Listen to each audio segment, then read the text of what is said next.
Trailblazers had a bit of a sloppy night, a little up and down at times, but when they needed to, they locked in. They stormed back late in the second half and grabbed an impressive win over the Atlanta Hawks, 117-101. Welcome into the fifth quarter. Chris Burkhardt here with you. If you'd like to join the conversation with us, 503-248-0620 is the telephone number. You can also hit us up on YouTube. Just go to youtube.com, type in Rip City Radio. And, of course, this is the fifth quarter, which means the phone lines are open, 503-248-0620. There we go. Now, a good game from this Trailblazers team. Like I said, there were some ups and downs. The game felt a little weird at times where you're just sitting there like, okay, they should be up in this game, but they're not. They're trailing. Or they are up, but they should be up by more. Like, it just felt kind of weird as you were waiting for the Blazers to finally strike and find some offensive flow. And they did in the second half of the third quarter and into the fourth. And it was the second unit that really got them going when they needed to. Rayan Rupert came up big. Caleb Love hit some clutch shots. Dwap Reith did his thing. So those things are things you like.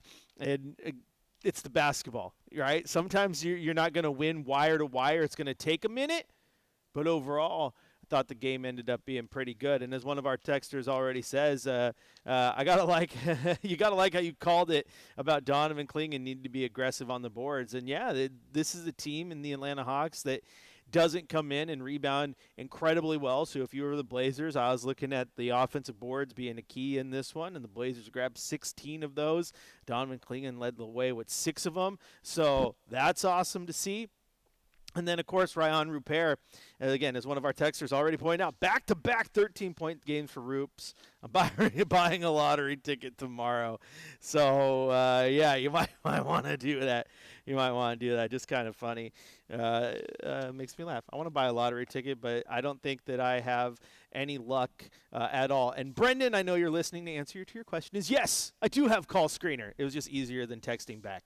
Again, if you want to call 503-248-0620. And then we did get a text message from our boy Timmy, so I just want to shout him out since he didn't hear the first time. Happy birthday, friend. And they gave you a Blazer victory to the 20-time defending college football 25 national champion who still hasn't won one in college football 26. Happy birthday, you bum. And I mean bum in the nicest way possible. It's a term of endearment around these parts. Let's take a look at the box score real quick. You know how we like to do. We like to look at all that. And again, the Blazers did a couple things here. They didn't turn the ball over a ton. They were below their average, which is good. 15 turnovers, which, again, some people will be like, that's still a lot, but it's below their average, so I will take it. Meanwhile, the Atlanta Hawks, who come in as number 1 assist team in the league, did turn the ball over 20 times and only had 23 assist points in the paint, 52-36 in favor of your Portland Trailblazers. And a big impact on this game, and had a lot to do with getting healthy bodies back so you can start moving things around the way you want, is a season-high 55 points off of the Trailblazers bench. That was huge. And then again, with the Atlanta Hawks who like to throw the ball around, they have a lot of assists. The Blazers defensively were locked in, forced those turnovers. Those 20 turnovers turned into 28 points for your Portland Trailblazers. And the total rebounds, as we said earlier in the pregame show, they need to be super, super aggressive on the glass, especially offensively. They out-rebounded the Hawks tonight, 54-40. Taking a look at the individual box scores, it was a good one. There were some things I like, and we're going to talk about it right now. Jalen Johnson had 12 points, 11 boards, 6 assists, 8 points from Vit Krejci, Lanolin. Lanolin. That was it, Anchorman. But no, Krejci had 8. Okongwu, 26 points, 9 rebounds. He was pretty good tonight. Dyson Daniels, 10 points, very good on the defensive end. Nickeil Alexander-Walker, who we talked about in the pregame show because he's also, like Shaedon Sharpe, in the top 20 scoring guards in the league. He had just 11 points, 20 points from Trailblazers legend, and I don't mean it jokingly this time, C.J. McCollum, who got a very good ovation as he checked into this game. On the Trailblazers side of things, Tamani Kamara had 11 points, broke Brendan's dreams of hitting his parlay, and he was 1 of 9 from beyond the arc. Now, he started the game 0 for 8, and he hit one from the corner late in the fourth quarter, and I just laughed because you saw him put his arms out and look to the sky. It was just like, thank you. I finally broke the seal. He was 5 of 15, so he was being aggressive, which I like. The shot just wasn't falling for him. Sidy Cissoko, 6 points, 3 rebounds. Donovan Clingan, 9 points, 12 rebounds, as we talked about. Those were clutch. Shaden Sharp also 9 rebounds, 24 points. Offensively, he was locked in. Drew Holiday, 12 points, 4 boards, 4 assists. Caleb Love, 12 points off the bench. Jeremy Grant was absolutely solid. 23 minutes, 16 points. He had 3 assists, 2 rebounds, and 2 blocked shots. Robert Williams, 6 points and 11 rebounds.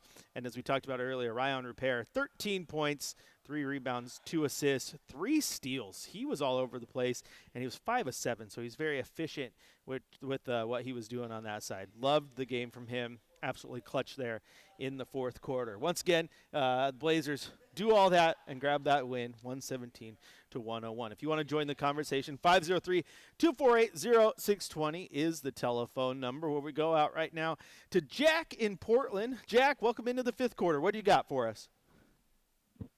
Hey, yeah, so that was a great game. Not much of a Blazers fan, but going there, it's just kind of interesting to see honestly, the second and third quarter, God, that was really hard to watch, honestly. Like, I'm just being real.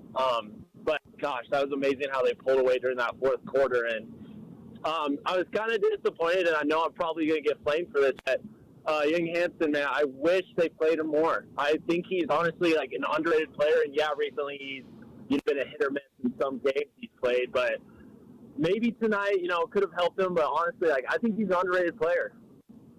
I think that he's very raw, Jack, and so sometimes they're just a little judicious with how they play him. But I'll tell you this, I've never seen a guy who doesn't do very much but is a big fan favorite. So, yeah, I wouldn't mind playing him more.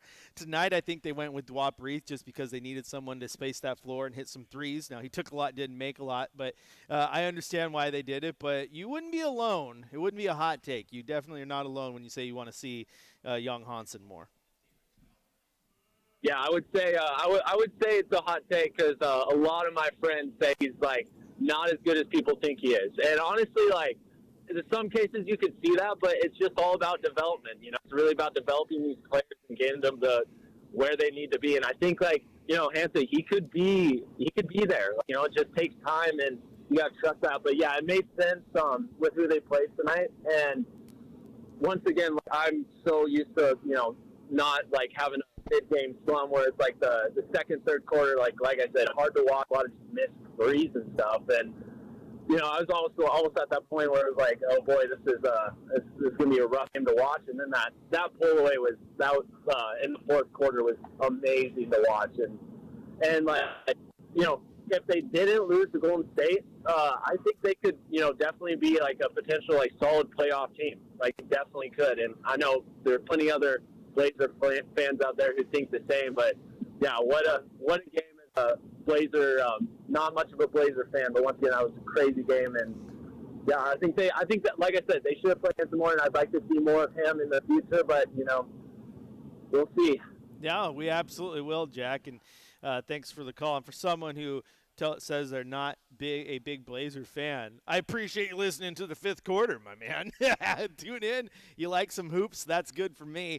And yeah, I think Young Hansen, the thing is, if we want to be completely honest, he's not as good as people think he is, but he does have the potential that people think that he does have. It's just about hitting it, and he does need those runs. He's looked really, really good in the G League runs. And then he comes up here, and he's looked better as of late, but he still shows that there's a lot to learn. The thing with Young Hansen, I think right now, is he's in this weird limbo where he's really good in the G League, but just not good enough yet to really crack a rotation in the NBA.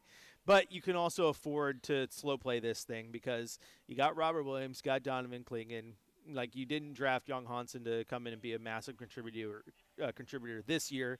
Still want him to grow, but I still think you're going to see a lot of good from him in the future. And, of course, you got Donovan Clingan, who's growing into that role and has become great too. And, if Young Hansen ends up being something good, then you got a good rotational center and someone you can have for a few years. We'll see what happens. I like his IQ. I like what he does, but sometimes he's out there. He just gets burned. But On the same token, we saw that happen to Donovan Clingan at times last year too, and I have always argued that sometimes you just got to throw a guy to the fire and let him learn that way. Protecting him doesn't make him any better. All right, let's head out to a friend of the show. I know Dad is a fan, but we still got to get my friend Sam here to watch Spinal Tap. Sam, welcome into the fifth quarter. How you doing, bud? Good, good. How are you? It's always good after Trailblazers win, I'll tell you that. I know, it was great. We got to sit in some really, really cool seats today. First time in that vantage point, I would say. I think the biggest, best thing we saw today was that they stuck to the game plan and they played consistently, right? It was a matter of making shots. And what I think is that if you're missing will start falling. Sorry. When we were looking up at the percentages in the top right or in the top corner and the ceiling, basically, of my dad and I, it's like 19% near the end of the third. And for the fourth, it was up to in the 30s, maybe low 20s. So I think the 3-pointers, and especially staying consistent with taking them. And I noticed that the Hawks started to go into a zone. I think they went into a trap at the half-court line because the Blazers were missing threes. But once they started hitting them, I don't think the Hawks had a defensive plan, especially when Clingan started getting those offense boards. I mean, we had so many opportunities. I think we capitalized great. No, you're right. And Clingan was huge on the boards. And there were some times where I would say, Sam, where the three-pointer isn't falling, where you just go away from it, go to find something else that works because it's not going to get you.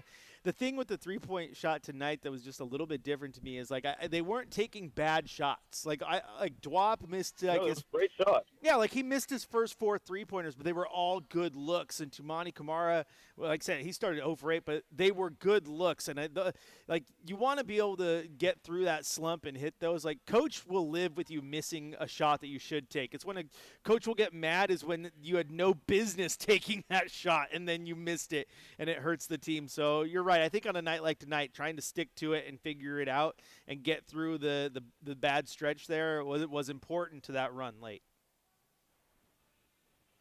Yeah, I recall hearing about the Miami Heat and how I think Coach Eric Spoelstra was telling Duncan Robinson, he's a great shooter. Just keep shooting the ball, even if you're missing. Shooting, you're a shooter. And I think that, has to stay true, especially for Kamara. I remember hearing on one of the broadcasts that he's kind of like this 3-and-D player, ideal Greg Popovich kind of guy. Mm-hmm. And I think he's an ideal 3-and-D. And even if he's missing it, him being a threat from the three-point arc to stretch out the floor, especially getting out a bigger guy, because he is, what is he, 6'8", 6'9"? I mean, he's a tall guy, so he needs a tall defender that draws one person out of the paint so Clingan can get rebounds. So I think ultimately it all works out, no matter if he makes it or not, because it's a positive contributor. I think in the multiple games my dad and I have watched this season, either live or on TV, this is one of my favorite games in terms of shot choice. I mean, they were really, really good in the shot choice, especially in the second half. I think they need to keep doing what they were doing. This is a great example of just persistence and consistency paying off in the end. Oh, absolutely, Sam. You're spot on. I thought, yeah, you're right. I can't even add much more. You nailed it. And see, you make a good co-pilot. You make a good Chewie to my Han. Okay. There you go. I hear people laugh. I did say I don't know. We still didn't decide if your dad is Luke or is he our Leia? Because he and we get along pretty well. So maybe Lando. He's Lando. There you go. I like it. I'll explain why. So ultimately, the Millennium Falcon didn't come into Han and Chewbacca's hands until Lando kind of lost it. So I would say that my dad setting us up for that first interview is kind of like Lando losing the Millennium Falcon to Han and Chewbacca. I absolutely love it. That is way too good. I love. Man, what is it with this family of yours when we call? We're either going to talk about Spinal Tap now, or we always find a way to slip in Star Wars and Disneyland and all that. It's absolutely fun. So anyway, Sam, I appreciate it. Glad you had fun, my man, and I'll talk to you soon. All right. All right. Thank you. I love it. Dad is Lando. I'm Han. He's Chewie. I like it.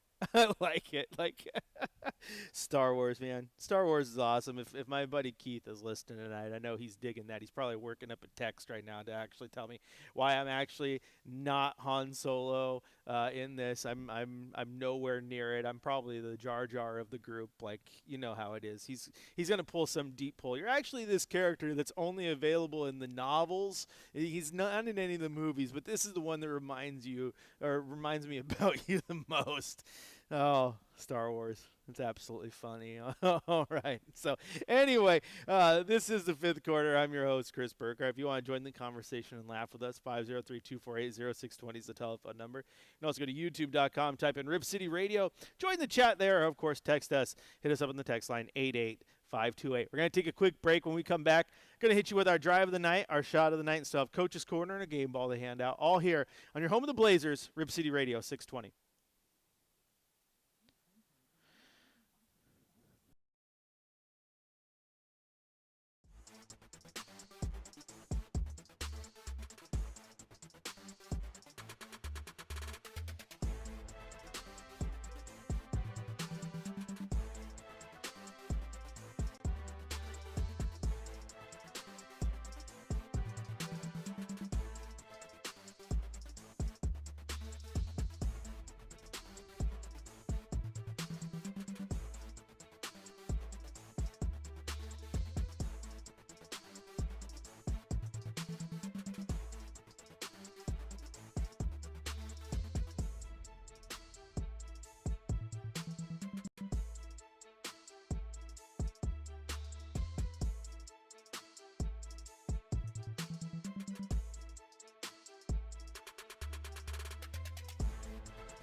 Now he gives it to Kennard. Throws it away. It's loose and stolen by Rupert. Into the front court with Reif. Rupert drives, stops, runs it up, banks it in. The steal and 2 for Ryan Rupert. It's a 1-point game, 81-80.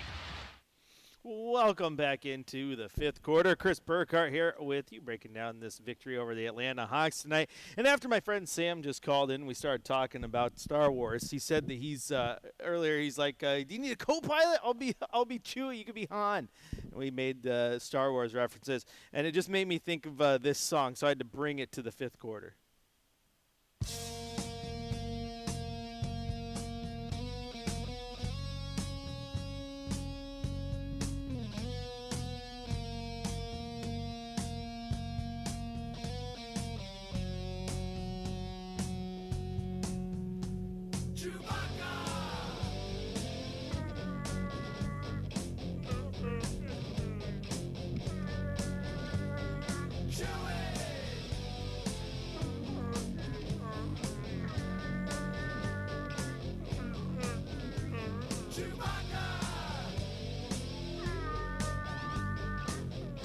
Oh, that's right. It's just for you, Sam. Chewie! This makes me think of Clerks. You need to watch Clerks. What a Wookiee! So there you go, a little Chewbacca here on the fifth quarter. That's what that made me think of. And there's that whole that scene in Clerks where they're talking about the independent contractors on the Death Star who were innocent victims when Luke destroyed it. Oh man. Star Wars deep cuts, my man. Star Wars deep cuts. All right, welcome back into the fifth quarter. Again, Chris Burkhardt here with you. If you want to join the conversation, 503-248-0620 is the telephone number. And, of course, you can hit us up on the text line 88528 or youtube.com. Type in Rip City Radio and join the chat there. Just a classic little reference there. And I got to watch some more Clerks. Clerks is awesome, and so is, Star Wars, all that. I just love movies. You need to watch Spinal Tap too. I got lots that I need to watch, and it's everyone's fault for coming and talking to me and hey, you need to listen to this, Burkhardt, and you need to watch this, and I'm like, yes, I do. I'm easily swayed, and you can tell me what you want. All right, let's look at that YouTube chat real quick. Our friend of the show, the birthday boy himself, Timmy Hammock's chiming in. Says Blazers winning. It's like a slushie from the Quickie Mart. Always perfect. So is Duff. What about when Bart gets the $20 bill and orders the all syrup squishy? She won't hold. I think she's breaking up as he's trying to get him the squishy. If you survive, please come again. Which then you get the Milhouse drinks it, or Bart drinks it. Whoa, that's a good squishy. Like, come on. Come on, that's a good episode. Troy McClure would say this is a good win, and you may have seen him in movie name. Hi, I'm Troy McClure. You may remember me from such films as... That's right, dude. Good times. Good times. I love The Simpsons so much. And Star Wars and apparently everything else on the fifth quarter tonight because we're having some fun. And it's easy to have fun when the Blazers take care of business. We talked about it in the pregame show. This Atlanta Hawks team is they're good but not great. And they can win some, they can lose some. But they're taking a new direction. They just traded the face of their franchise. And so what are you going to get? Now, you know that they still have a plethora of good players. I think you watch a team like that tonight and you go, gosh, I like their young pieces. Obviously, Jalen Johnson's great. Dyson Daniels is just a beast on the defensive end. You got to give credit to Nickeil Alexander-Walker for what he's doing. I mean, if he continues at the current clip, he's a shoo-in to win Most Improved Player of the Year. And Okongwu had another great game, 26 points. Like, they got some good young pieces. You can see what they're trying to build there. Now, if they can go out and use some of that and get a piece, I know there's been rumors for, like, an Anthony Davis type. Like, you put Anthony Davis in a lineup like that already has a lot of length and some pretty good defensive guys on it. That's a good ball club. That's a real good ball club. So I like what they're doing there. But, again, they're still in that limbo. And the Blazers took advantage of it tonight. And we mentioned they need to shoot the ball well. They need the rebound. They did. They rebound well. They put the pressure on the Atlanta Hawks, and they weathered the storm. I mean, Portland shot terribly from beyond the arc, and they went for a stretch there early in the third quarter where they were 0 for 6, and they were shooting about 22%. They turned that around in the second part of that third quarter and into the fourth, went on the run that they needed to. Big difference. I mean, they outscored the Hawks 29-14 in the fourth quarter, and they were being outscored by the Hawks in the third, but ended up outscoring them 34-31. So I liked what the Blazers were able to do, and I thought the best part about this win, honestly, was the fact that run that was so crucial to the success of the team was the second unit. I mean, it was Ryan Rupert, it was Dwapre, it was Caleb Love hitting big shots, and Robert Williams playing some great defense. And then, of course, Jeremy Grant in there as well, making his return tonight, playing in that sixth-man role that he has so become accustomed to. So that's what I liked about the run tonight, was the second unit did it, and then you put back in the starters, and they were able to hold on and get the win for you. Found what they needed to do, didn't deviate from the game plan, as our friend Sam said earlier, which was, I think, a big case in their victory tonight. And so, yeah, I liked everything they did tonight. You got to tip your hat to it, and they did it without Denny Avdia, which makes it even more impressive. Of course, C.J. McCollum was in the house tonight. Han in King City says, how about getting C.J. back to come off the bench for some minutes? What do you all think? Man, I don't know about necessarily putting the entire band back together, but if C.J. McCollum wanted to come back to Portland on a vet min, I think you'd welcome him back. He's been sending out little signals. Maybe we're just reading into stuff, but I feel like he's been letting out signals about missing Portland and liking Portland because, he did mention about Atlanta. He's like, oh, it's nice to be back in red and black. And then there was, like, the photos of him, like, on the Blazer logo doing his dribbling today. Like, I think he has a soft spot for Portland. And, I thought Joe Simons, you guys can, know him from Blazers Outsiders and the Trailblazers wrap-up show on 2.2. Tweeted about, since we're getting an unexpected C.J. McCollum revenge game, what are your guys' thoughts on C.J.? And that was earlier in the afternoon. He tweeted that. And one thing I got to say about C.J. McCollum is C.J. McCollum deserves his flowers, because there was a legit moment in time where Damian Lillard and C.J. McCollum had an argument to lay claim to the second best backcourt in the NBA. Of course, Curry and Clay were on an entirely different level. They were phenomenal. They were winning championships. They couldn't be stopped. But then there was Dame and CJ, and they were phenomenal as well. And there was this little sliver, a little window, where like John Wall, Bradley Beal were there too. But the Blazers with CJ and Dame were phenomenal. And I think that you look at CJ, he was a certified bucket. You could absolutely trust him to go get shots when you needed him to, whether it was just the general rotations or the moments in time where Damian Lillard was out with injury. You could trust C.J. McCollum to slide into that point guard spot and play it incredibly well. And so my argument for C.J. is that, man, like I just don't think C.J. McCollum gets the true respect he deserves as an absolute great Trailblazer. One of the best to ever wear the uniform and rep the pinwheel. C.J. McCollum was great.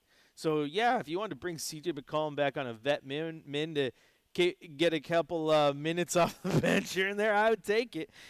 He's still a bucket. He did it again tonight. He still has that floater. He can still hit that three. He scored 20 points. He was 1 of 6 from 3, which is not normal for him. But he went to the line with 7 of 11. Like, he's still a good football player, or basketball player, and a smart one at that. So I love C.J. McCollum. I just want to get that one off my chest. He absolutely deserves some credit as one of the all-time great Trailblazers. One of the all-time great Trailblazers. So that's my take on CJ. If you want to join the conversation, 503-248-0620 is the telephone number. Of course, you can go to youtube.com, type in Rip City Radio, or you can hit us up on the text line where got a couple texts here from Chadley. Says, it was great to see JG back out there. I'm looking forward to seeing what we look like at 100% health. Show me your Blazer, as Chad would say. Absolutely. And then he says, Anthony Davis is made of glass, shaking my head. Like him, but you can't touch him or he breaks. Well, then you send him to another team. I don't care. I don't know. I mean, he's really good when he's healthy. That's just the bad thing. Like, would you sacrifice some some pieces if it was going to put you closer to a championship. I mean, it's kind of what Toronto did with Kawhi, and they got a championship out of it. Anthony Davis is really good. He just hurt a lot. Got the ligament injury. That's going to keep him out for a little bit, hurting his hand. But he's which is still crazy that they trade Luka for him and they're like, oh, we're just injury concerns with Luka Doncic. Yeah, how'd that work out for you? Like, we're talking about this guy over here who's hurt all the time. Come on now. One of our other texters, awesome game for the Blazers. Much better from beyond the arc than usual. Love the JG return.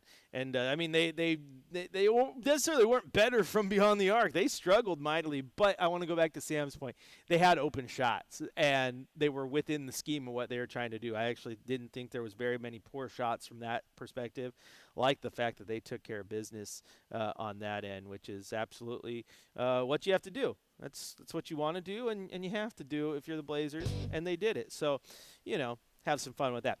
All right, we're going to take a quick break here on the fifth quarter. When we come back, we're going to head to the coach's corner.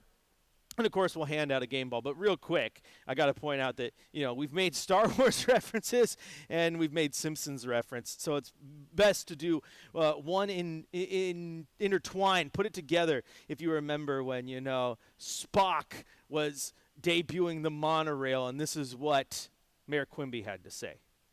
And let me say, may the force be with you. Do you even know who I am? I think I do. Weren't you one of the little rascals? Oh, classic. All right.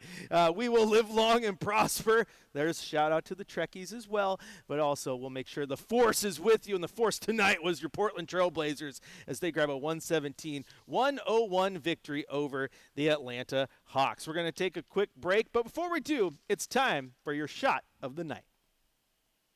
Live from the Coors Light Studios. Coors Light, mountain cold refreshment. Choose chill. Time for the fifth quarter shot of the night on your home of the Portland Trailblazers. 620 Rip City Radio. Minute 7 to play. Blazers lead it 114-101. To the corner. Kamara open three-pointer. That's good! Exclamation point. Good night, Atlanta.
Welcome back into the fifth quarter. Time now to head down to the coach's corner. Let's hear from head coach Tiago Splitter.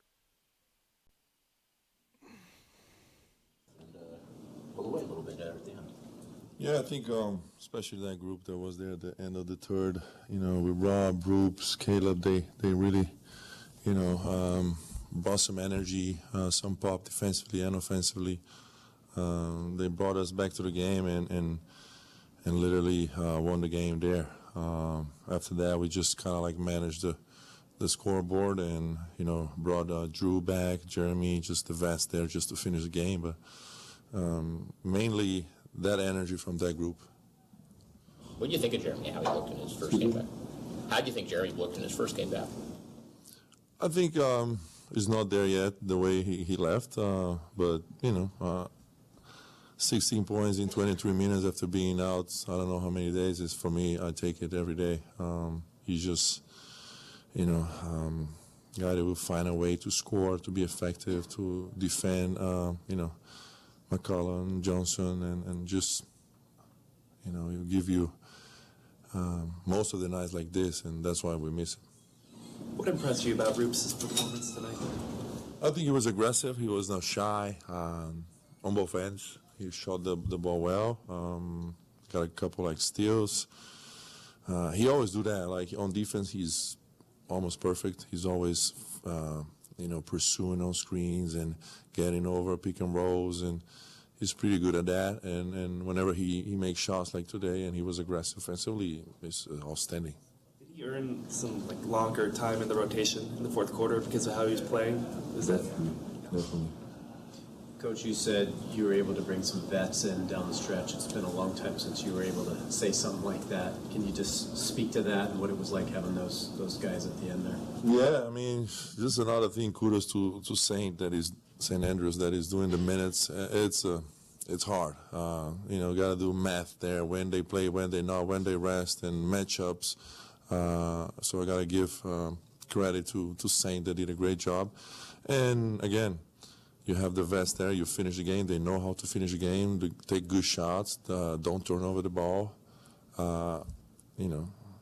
Again, it was a team effort. The young guys, getting the win, and the vets just securing the end. You since then Drew start to get his rhythm a little more since his, I think that's his third game back now. Yeah, just ask him. He's a little bit tired, but he's getting better. He was on a minutes restriction, of course, and play his minutes, and slowly, hopefully, I can bring that up a little bit as he gets in shape to play those type of minutes.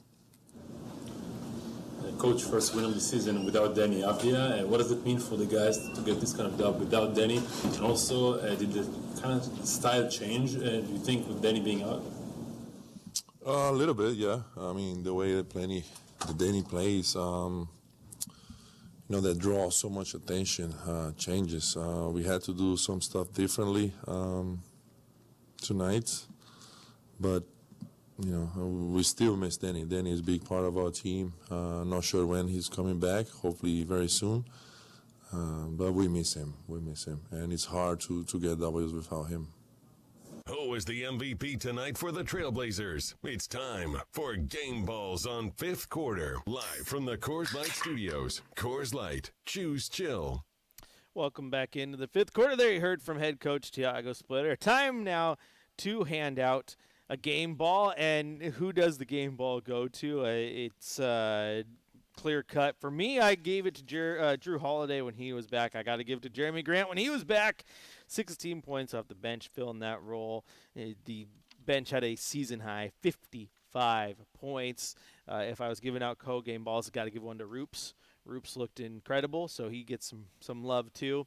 But, yeah, that's Jeremy Grant, very, very nice to have him back. Now, I got another, since all we're doing tonight is, Star Wars and Simpsons crossovers, I got another one, especially that I know a friend of the show, the birthday boy, Bobby, will appreciate. Only if we're the best. I beat the smart kids. I beat the smart kids. Oh, I bent my Wookiees. Hey, Ralph, want to come with me and Allison to play anagrams? We take proper names and rearrange the letters to form a description of that person. My cat's breath smells like cat food. I Bet My Wookie is an absolute classic. And then, of course, Homer, use the fork. The force? The forks. Use the forks. Oh. so there you go. But I Bet My Wookie never gets old. That's too classic. I beat the smart kids. I beat the smart kids. Oh, I bet my Wookiees. There you go. So that's how I Bet My Wookie. Oh, man. We went off the rails. The fifth quarter is great when we go off the rails and we end up talking about nothing but Star Wars and Simpsons references because it's an absolute good day. You know what else makes a good day? When your Portland Trail Blazers grab a nice victory over the Atlanta Hawks like they did tonight, 117 to 101. All right, that's going to do it for the fifth quarter tonight.